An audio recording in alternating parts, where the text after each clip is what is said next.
et Marc 4 verset 28, Romains 10 verset 8 à 9. Que dit-elle? Donc la parole est près de toi, dans ta bouche et dans ton cœur. Or, c'est la parole de la foi que nous prêchons.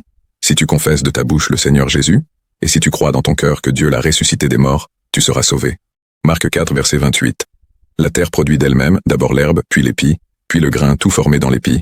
O'Callaghan a identifié ces fragments comme correspondant à la formulation et au contexte spécifique de ces passages du Nouveau Testament, suggérant leur origine possible à partir de ces textes.